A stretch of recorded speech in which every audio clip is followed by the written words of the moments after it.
O Jornal Financeiro Britânico Financial Times tem estado a publicar uma série de reportagens sobre o envolvimento num complexo esquema acionista de empresas petrolíferas de personalidades do governo angolano, nomeadamente militares, mas não só. Um dos nomes referidos pelo Financial Times é Manuel Vicente, que até há pouco tempo dirigia a Sonangol e que atualmente é Ministro de Estado responsável pela coordenação económica no governo angolano.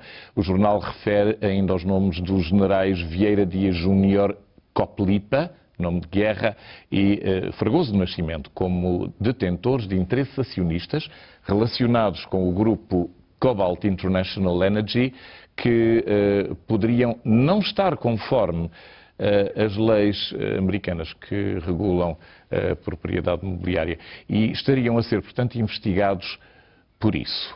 Entretanto, têm sido frequentes, embora pouco noticiadas, manifestações públicas de índole política, onde o governo do MPLA é publicamente questionado.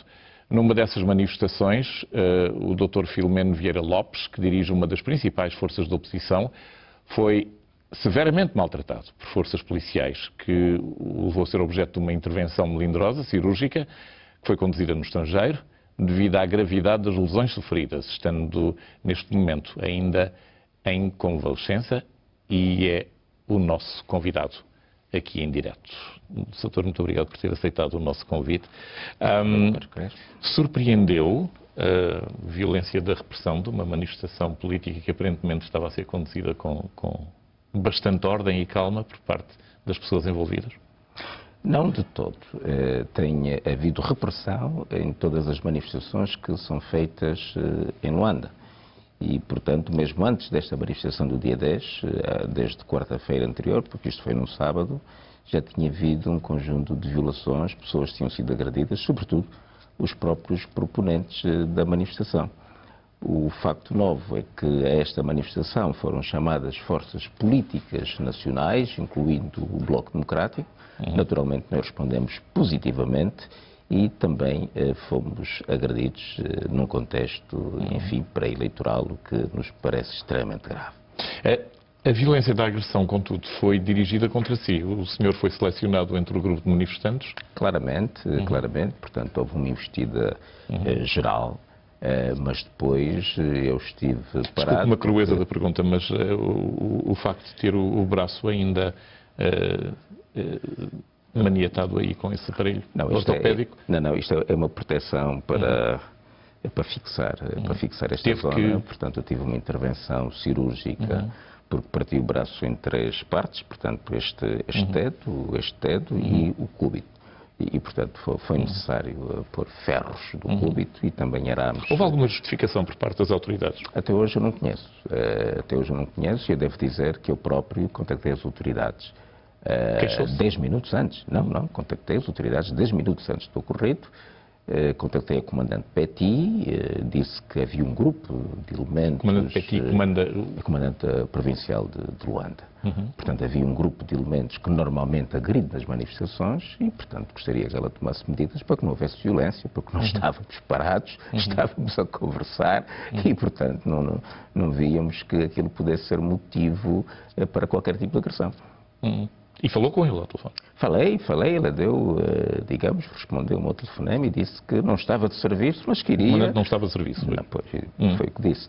Mas queria, naturalmente, contactar os seus colegas. O doutor é economista. De resto trabalha na... Também sou empregado da Sonangol. Empregado da Sonangol. Como é que vê... isto é uma pergunta um bocado abrangente, mas como é que vê esta interpenetração de capital e de influências e de interesse entre Angola e Portugal, que penetram aqui em Portugal, sobretudo nos média, embora também esta penetração em sentido diverso esteja a verificar também em Angola, com grupos importantes de Portugal a publicarem em Angola, ou tentar publicar em Angola? Não, do ponto de vista pessoal, eu penso que Angola tem muito que fazer este período de reconstrução. Portanto, nós não temos instituições estabelecidas, nós temos problemas muito básicos para resolver, onde naturalmente o capital angolano devia ser empregado. Penso que o facto de Angola estar a investir fora e sobretudo... Preocupa aquela notícia do Financial Times? De alguma forma sim. Estava a par dela já? Vi também pela internet, agora que venho da Alemanha. Penso que há uma ofensiva um pouco ideológica e um pouco também política, portanto um pouco a necessidade de torcer, digamos, a opinião pública internacional. Já há o controle dos média no país, agora o mesmo grupo quer controlar também externamente para conduzir a opinião pública, não é? E naturalmente que isto é um bocado a expressão da força do dinheiro. O Bloco Democrático com certeza que se opõe a políticas desta natureza, porque com certeza que nós somos pelo mercado, mas não somos muito pela mercantilização, digamos, da política, não é? Nós, por exemplo, noticiei eu aqui no Jornal dos 9, uma revista que é publicada em Angola que tem entre os seus quadros, por exemplo, um porta-voz do MPLA, entre os seus quadros diretores. Pois, português. Pronto, há muita promiscuidade entre, digamos, a política e a economia em Angola. É um dos problemas fundamentais, é uma das questões que cria maiores contradições no país, é uma das grandes fontes de corrupção e, portanto, isto tem criado sérios problemas no equilíbrio social do nosso país. Há muita interpenetração entre, digamos, as intenções empresariais e o comando político. E com certeza que o facto de haver uma predominância dos homens que dirigem a economia estarem a fazer política, isto cria distorções graves e, naturalmente, também esta agressividade na direção política do país, não é? O facto de Portugal estar com grandes dificuldades financeiras e Angola ser superavitária numa série de zonas, particularmente em liquidez ainda, transtorna qualquer hipótese de uma ética transnacional entre os dois países. Isto devia ser bom. Se Angola tem grande liquidez, podia ter um sistema financeiro que oferecesse aos próprios nacionais boas condições de crédito. Não está a acontecer isso. Não é isso que está a acontecer. Não é? Nós temos problemas extremamente graves. Temos num país em que nem a água nem a energia está resolvida. A grande parte dos pequenos e médios empresários não têm efetivamente crédito, não dispõem de crédito e, sobretudo, porque também até agora tivemos e temos tido um Estado extremamente partidarizado, em que o acesso efetivamente ao crédito passa um pouco pela via da militância política. Portanto, se temos assim tanto dinheiro, poderíamos oferecer melhores condições, em primeiro lugar, aos cidadãos angolanos, para promovermos o equilíbrio social no nosso país, para que as relações internacionais se pudessem estabelecer sem traumas. O senhor, no seu informativo político, no seu manifesto político, tem aí a força da esperança. Exatamente. Tem esperança que com as próximas presidenciais consiga alguma representação política que não seja das forças tradicionais que obviamente parecem estar extremamente acomodadas em Angola? Nós estamos claramente apostados numa mudança política em Angola, não é? Nós precisamos desta mudança política em Angola, o povo angolano precisa desta mudança política em Angola. O povo angolano está efetivamente cansado de uma governação prolongada, de uma governação que não tem dado frutos e, sobretudo, de um conjunto de promessas eleitorais que foram feitas em 2008 e que, naturalmente, não foram cumpridas. Portanto, nós acreditamos que há um grande potencial em Angola para transformar a vida dos angolanos. E, portanto, é neste sentido que nós estamos na política, com sentido de missão, é evidente, mas com este sentido de transformar Angola. E, portanto, não vamos naturalmente desistir disso. O que se passa neste momento é que nós estamos numa transição democrática, mas que tem sido traumática. Há um conjunto de elementos ditatoriais que têm impedido que Angola efetivamente caminhe para um Estado democrático. E, portanto, todo o nosso combate tem este sentido. As liberdades de expressão estão cerceadas, as liberdades de manifestação, como vê, no nosso exemplo, também estão cerceadas, e nós precisamos destes elementos fundamentais para fazer a democracia.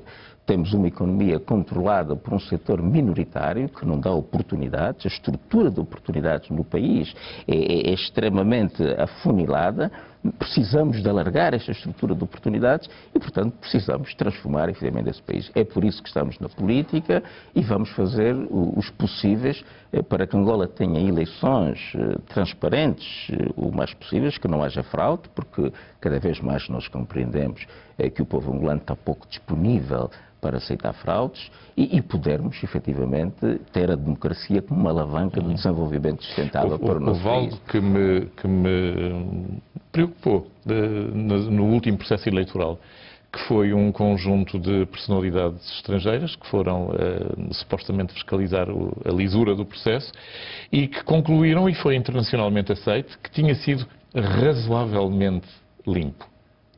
Bom, Esta razoabilidade de um processo eleitoral é um cápsio diminúcio no povo angolano. Claramente. Nós compreendemos que há interesses internacionais que muitas vezes limitam a franqueza dos processos internos, sobretudo nos países ditos subdesenvolvidos. Nós temos chamado muita atenção nas relações internacionais que temos, que é preciso, e digo mais uma vez aqui, preservar uma política de valores. Porque é aí que nós encontramos o equilíbrio do mundo, não é? Angola pode contribuir para o desenvolvimento mundial se for capaz de preservar valores. E isso a comunidade internacional perceber também este aspecto. Portanto, as eleições não podem ser razoavelmente livres e justas. Ou são livres e justas ou não são. Não é? E no caso de 2008 houve uma fraude generalizada que efetivamente um país que depois que vem da guerra, muito recentemente, houve um bom senso das forças políticas de oposição para não criarem qualquer tipo de perturbação, aceitaram isto e dando um sinal ao poder político que vamos então nos próximos 4 anos tentar pela luta política democratizar o país. Não foi isso que aconteceu.